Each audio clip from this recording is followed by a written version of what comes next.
You're watching the station that's working for you. Now, WMAR 2 News.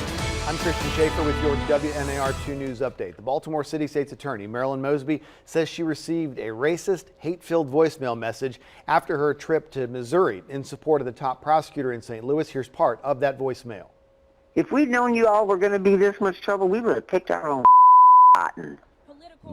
Much more on that voicemail as well. We've got it on the website, WMAR2news.com. In any case, Mosby said she's not surprised by what she heard in that message. She was in St. Louis showing support for this woman, Kim Gardner, who's filed a lawsuit against the city of St. Louis and the city's police union. She says there's been a coordinated racist conspiracy in an attempt to push her out of office there in St. Louis. Police in Baltimore County still looking for the person who shot and killed a man one day before his 30th birthday. This was the third murder in Baltimore County in the first 3 weeks of 2020. Victim's name is Arnold Burr II, was shot in the upper body. This was at the Mount Ridge Apartments in Catonsville, died at the scene. Witnesses say he'd gotten into a fight with another man outside of that apartment complex. Detectives now following up on leads. They do say they have some evidence they're looking into. They're also working on new technology to identify crime patterns, and they want to address the patrol zones in Baltimore County after 50 people were killed in the county in 2019, which was a record. 3 men who authorities believe are members of a white supremacist group are due back in federal court in Maryland next week. Brian Lindley Jr. of Elkton and William Bilbrough of Denton made their first appearances in the federal courthouse in Greenbelt on Thursday. They faced firearms charges and also charges related to illegal immigration because prosecutors say they'd been working with a man from Canada, Patrick Matthews, who was in the United States illegally. FBI officials say they were working in support of a violent extremist group known as the Base from August through this month. And when investigators took them into custody, they say they found several guns in their car and 1,600 rounds of ammunition. They believe the men were heading to a pro-gun rally in Richmond, Virginia at the time. And again, their next court appearance in federal court is next week. If you're looking for many a quaint and curious volume of forgotten lore, the American Library Association would be a good place to start. And now the Edgar Allan Poe House and Museum in West Baltimore has been added to that association's Literary Landmark Registry. Going to host a dedication ceremony on Sunday, one day after what would have been Edgar Allan Poe's 211th birthday. The Poe House in West Baltimore, the first literary site in Maryland to be included on that national registry. And now from WMAR 2 News, Maryland's most accurate forecast.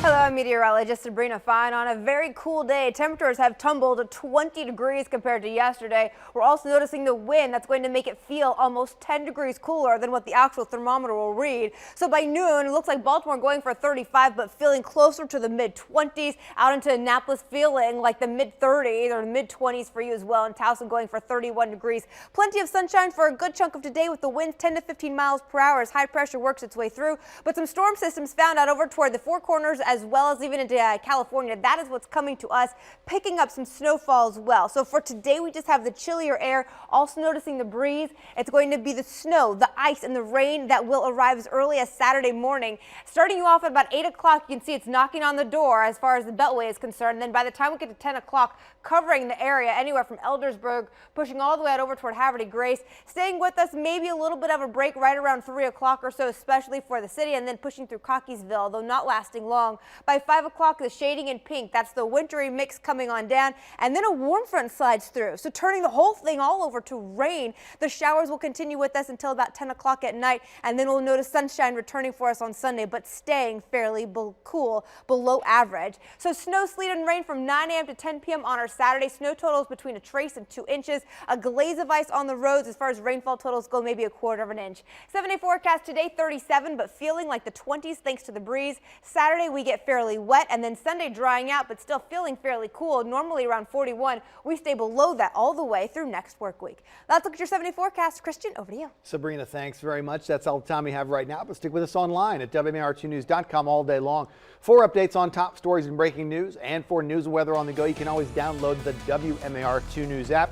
It's in the App Store. It's got live radar, and you can set up breaking news alerts to come straight to your phone or tablet. Thanks for watching. I'm Christian Schaefer. This WMAR 2 News update is sponsored by Jones Junction,